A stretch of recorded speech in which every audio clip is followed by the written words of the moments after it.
Hi friends, welcome to our channel. Satyabhama serial next ఎపిసోడ్లో ఏం జరగబోతోందో ఈ వీడియోలో చూసి తెలుసుకుందాం. క్రిష్ని అపార్థం చేసుకున్న సత్య అసలేం జరిగింది అని తెలుసుకోవడానికి ఈ వీడియోని స్కిప్ చేయకుండా ఎండ్ వరకు చూసేయండి. మహాదేవయ్య క్రిష్ని మందలించడం, అలాగే క్రిష్ దగ్గర మాట తీసుకోవడం గురించి సత్య అంతా వెనక నుండి చూస్తూ ఉంటుంది. అప్పుడు మహాదేవయ్య క్రిష్ని మాట ఇవ్వమన్నప్పుడు క్రిష్ ఆలోచిస్తాడు. క్రిష్ దానికి ఒప్పుకోడు.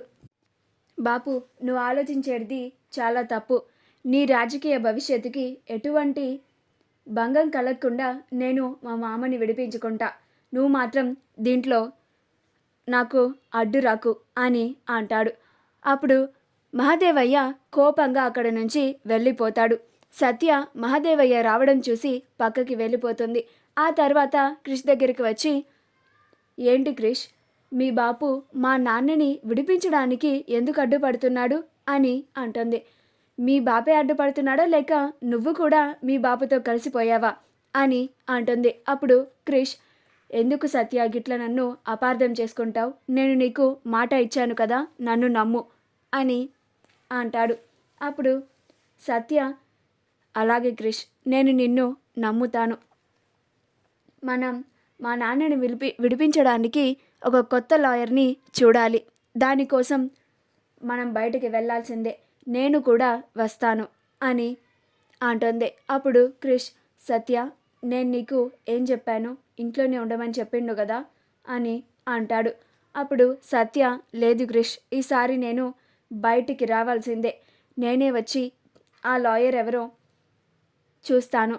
ఎవరో ఒక లాయర్ని సెట్ చేయాల్సిందే అని అంటుంది. అప్పుడు క్రిష్, కంగారు పడక సత్య, నువ్వు కోరుకున్నట్టే నేను నిన్ను బయటకు తీసుకుపోతా.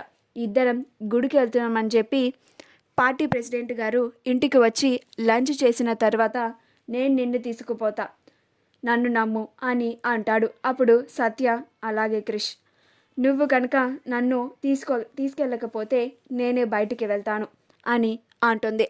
అప్పుడు క్రిష్, అలాగే అని అంటాడు.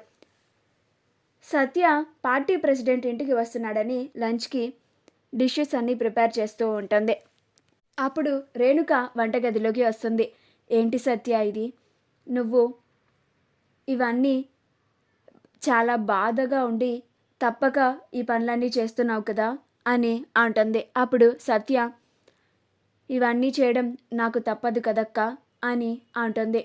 అప్పుడు రేణుక, నీ బాధను చూసి నేను తట్టుకోలేకపోతున్నాను సత్య, నీలాంటి పరిస్థితి ఇంకెవ్వరికి రాకూడదు అని సత్య రేణుక ఇద్దరు మాట్లాడుకుంటూ ఉంటారు. అప్పుడే భైరవి వంటగదిలోకి వచ్చి, ఏందే తోడుకోడళ్ళిద్దరూ ముచ్చట్లు పెట్టిర్రు? ఏం సత్య, ముచ్చట్లు పెడుతున్నావేంది?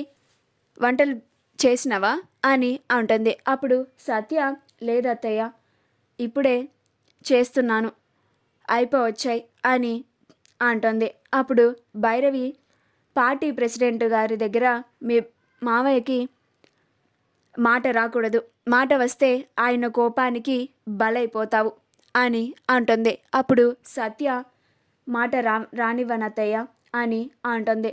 అప్పుడు భైరవి, గది చూద్దాం, పోయినసారి ఆయనతోని నా పెనిమిటిని మాటలు అనిపించినావు, ఈసారి ఆ పార్టీ ప్రెసిడెంట్తోని నా పెనిమిటిని పొగిడించాల్సిన బాధ్యత నీపైనే ఉండాలి అని అంటుంది. మా వీడియో కనుక మీకు నచ్చినట్లయితే లైక్ చేయండి, షేర్ చేయండి, మా ఛానల్ని సబ్స్క్రైబ్ చేసుకోండి, పక్కనే ఉన్న బెల్ ఐకాన్ని క్లిక్ చేయడం మాత్రం మర్చిపోకండి.